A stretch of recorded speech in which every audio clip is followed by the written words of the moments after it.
हमारे व्यस्त जीवन में ईश्वर की आवाज़, स्वयं को जान लेना और स्वयं को पा लेना सबसे बड़ी सफलता है। और स्वयं को नहीं जान पाना, स्वयं के प्रति अज्ञानता और बेहोशी का जीवन सबसे बड़ा नुकसान और हानि है। हमें इस बात पर चिंतन करना है कि हमें अपनी खोज करनी है कि मैं कौन हूँ, और तब तक मैं यह नहीं जान सकता कि मैं कौन हूँ जब तक यह ना जानूं कि मैं किसका हूँ। इसीलिए आज के तीनों पाठों में आत्म खोज की बड़ी बात कही गई है। उत्पत्ति ग्रंथ में अध्याय 2 पद संख्या 7 में ईश्वर ने मनुष्य को अपने प्रतिरूप गढ़ा और उसमें प्राण फूंक दिए। ईश्वर ने मनुष्य में अपनी प्राण प्रतिष्ठा डाली है। मनुष्य ईश्वर का प्रतिरूप है, अनुरूप है, सर्वोत्तम कृति है। लेकिन वह भी शारीरिक इच्छाओं का शिकार होता है। मनुष्य के पास मन है, वह अहंकार के कारण भ्रमित होता है। और मनुष्य को आत्मा तक जाने के लिए विश्वास की जरूरत है। जो केवल दिखता है वह नहीं है, उससे आगे स्वयं को ढूंढना है। इसलिए विश्वास की परीक्षा होती है। आज हम ईसा के जीवन में आए हुए उन 3 परीक्षाओं पर चर्चा करें जिससे हमारा जीवन भी संबंधित है। 40 काल का पहला रविवार 22 फरवरी 2026। पहला पाठ उत्पत्ति ग्रंथ अध्याय 2 पद संख्याएं 7 से 9, अध्याय 3 पद संख्याएं 1 से 7 तक। दूसरा पाठ रोमियों के नाम संत पौलुस का पत्र अध्याय 5 पद संख्या 12 और पद संख्याएं 17 से 19 तक, और संत मती का सुसमाचार अध्याय 4 पद संख्याएं 1 से 11 तक। आज का दूसरा पाठ कहता है कि आदम बुराई में गिरा और ईसा असली आदम है।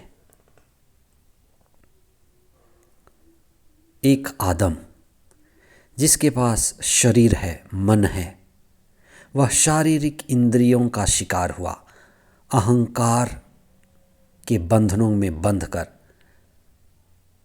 वह स्वयं को नहीं पा सका, स्वयं को नहीं जान सका। वह अंधविश्वास और अल्प विश्वास में गिरा। ईसा की 3 परीक्षाएं सारे मानव जाति के उन 3 परीक्षाओं को दर्शाती हैं जो हमारे जीवन में आती हैं। हर एक व्यक्ति अपने जीवन में आदम की तरह, ईसा की तरह, इस्राएलियों की तरह इन 3 परीक्षाओं से गुजरता है। स्वयं को जानने के मार्ग में सबसे पहली परीक्षा आती है शरीर की। इसीलिए सबसे पहला कदम होता है शरीर शुद्धि। इसलिए शरीर की साधना की जाती है कि मैं शरीर नहीं हूं, मैं शरीर के आगे हूं। रोटी, कपड़ा, मकान जिससे शरीर जुड़ा हुआ है, शरीर साधन है। इसीलिए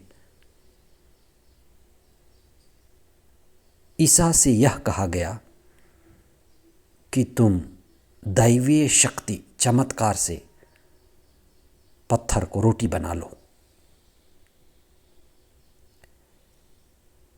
ये शरीर की ज़रूरत सीमित ज़रूरत है और इसके लिए मेहनत चाहिए। ईसा ने कहा, मनुष्य रोटी से ही नहीं जीता। रोटी एक सीमित चीज है, लेकिन ईश्वर के वचन से जो दिव्य है। तो शरीर को हमें जीतना है। शरीर हमारा मित्र बन सकता है, शरीर हमारा शत्रु बन सकता है। हम शरीर को मित्र बनाएं और वह हमें आत्मा तक पहुंचने में सहायता करेगा। उसी तरह से दूसरा है मन, उसी से जुड़ा है अहंकार, जिसमें अहंकार आता है। इसीलिए दूसरी परीक्षा से जुड़ा है, तुम कूद जाओ जहां तुम्हारा अहंकार प्रकट होगा। न केवल मंदिर की ऊंचाई से, लेकिन ईसा ने कभी भी अपने अहंकार को प्रकट करने के लिए चमत्कार नहीं दिखाए। वे विनम्र थे। इसलिए हमें अहंकार को जानने की जरूरत है। जहां अहंकार है वहीं नरक है, जहां विनम्रता है वहीं स्वर्ग है। व्यक्ति, समाज, परिवार, देश, राष्ट्र अहंकार के कारण जल रहे हैं। इसलिए हमें अहंकार को जीतना है। हमारे पास मन है, अहंकार है, पर हम वह नहीं हैं, हम उसके आगे हैं। स्वयं को पाने के मार्ग में हमें विश्वास की जरूरत होती है।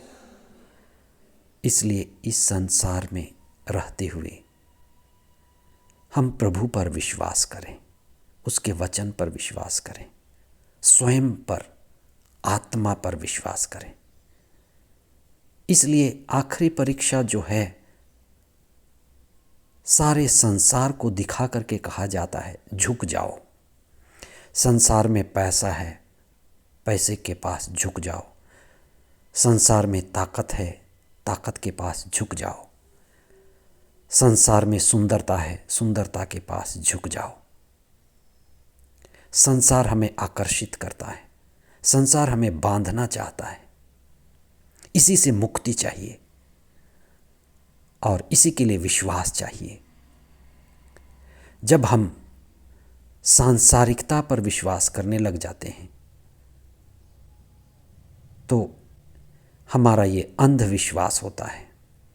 मनुष्य मात्र पर विश्वास, चीज़ों पर विश्वास नहीं, लेकिन ईश्वर पर विश्वास।